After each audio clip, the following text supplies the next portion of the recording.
In the latest footage from the battlefield, the gloomy skies over the front lines in Ukraine seem to silently bear witness to an inevitable tragedy. Amidst the clouds and the roar of war, a small yet deadly threat emerges, a tiny yet precise and merciless weapon, the Ukrainian FPV drone. Now, the Ukrainian FPV drone has become a nightmare for Russian forces struggling to survive on the front lines of the battlefield. The drone's camera shows ground movements, with some Russian soldiers cautiously crossing, trying to find shelter behind the rubble and sparse bushes.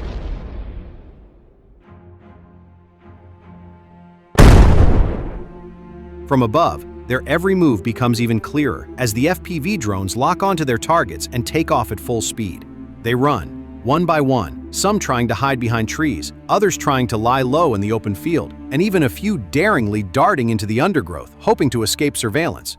But the reality is harsh. There's nowhere to hide. The drones hovering low, clinging to their targets. The camera lenses recording every moment of panic. The Ukrainian operators in the distance seemed like unblinking eyes, waiting for the right moment to unleash their deadly might.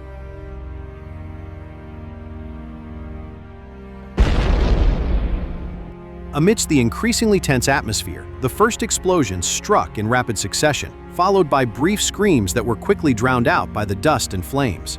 The remaining survivors tried to continue their escape, but their efforts now felt futile. Each time the drones found a new target, another drone launched, striking the bodies of those who attempted to take cover, helplessly crushed, mercilessly crushed, crushing any remaining spirit. The battlefield became a silent testament to how modern technology destroyed classic ground warfare formations.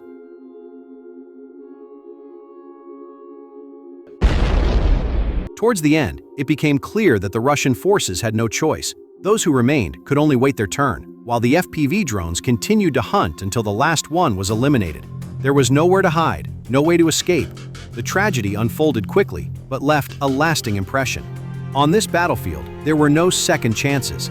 The Russian troops were no longer facing an enemy force they could see, but rather a small machine that came from the darkness, haunting every step, without mercy.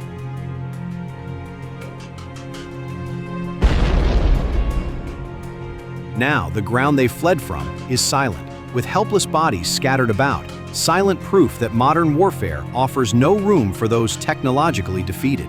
There's no hiding place, no way home. Only the remnants of tragedy remain beneath the gray skies of Ukraine. However, after massive armor losses in Kursk, Moscow's forces rely on infantry that often arrives too late to stop Ukrainian advances. From the Sumy direction, Ukrainian forces in the sector have seized the initiative, moving from a defensive posture to a broad counteroffensive that is steadily reshaping the front line.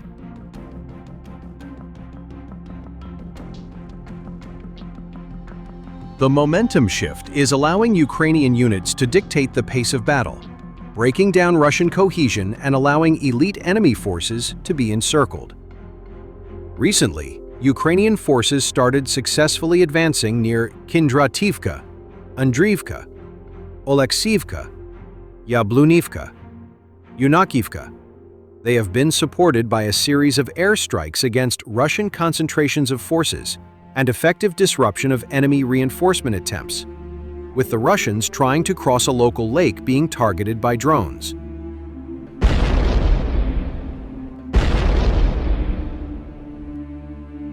A Russian military analyst embedded with Russian forces in this sector reported that Russians are suffering from glaring issues with defensive cohesion.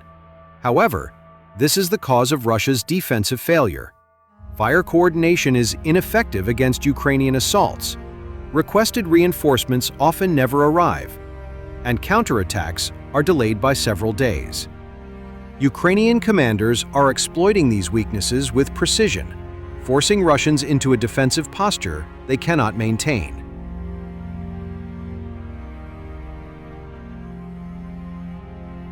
Geolocated footage shows Ukrainian special forces approach a Russian position in the forest at close range, offering 7 enemy soldiers the opportunity to surrender. They refused and were eliminated in the ensuing firefight.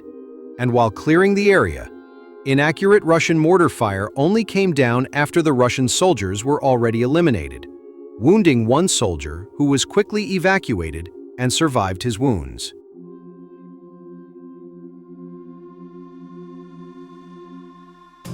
At the same time, Enemy documents, weapons, and other equipment were seized, further allowing Ukrainians to take advantage of the collapse of Russian military organization. Nowhere was this more evident than at Sadki, where Ukrainian forces managed to encircle elements of the 51st VDV Brigade, a supposedly elite airborne formation that should not be prone to such breakdowns.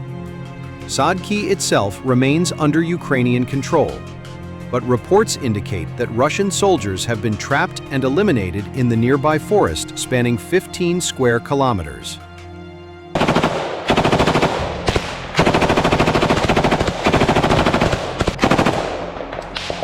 The causes of Russia's structural weaknesses. These events are not an isolated failure, but a symptom of a deeper structural problem within the Russian military in the area. Russia's operational mindset, long focused on continuous offensives, appears to have eroded its ability to mount an effective defense. In pursuit of gains during the summer offensive, Russian commanders committed vast reserves of armor and manpower, leaving little left to plug gaps when momentum stalled.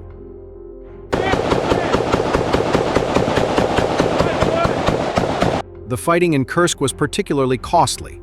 Armored vehicles were destroyed in huge numbers, forcing Russia to rely on infantry, motorcycles, and small assault teams.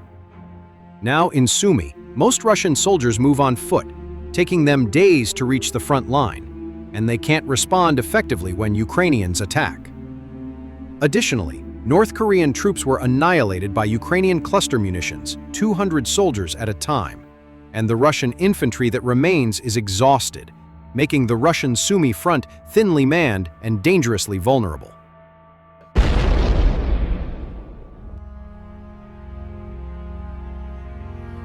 Faced with this unfolding crisis, Russian command has attempted to reinforce the sector with a battalion from the 810th Naval Infantry Brigade, tasked with stabilizing Kindrativka. Yet, this solution may only compound the problem, as this Russian brigade suffered devastating losses during the Kursk battles and is now believed to be operating at only 35 to 45% of its nominal combat strength. Rather than deploying a cohesive, intact battalion, the likely reality is a composite force cobbled together from remnants of different units, a half-hearted measure that further undermines cohesion and interoperability.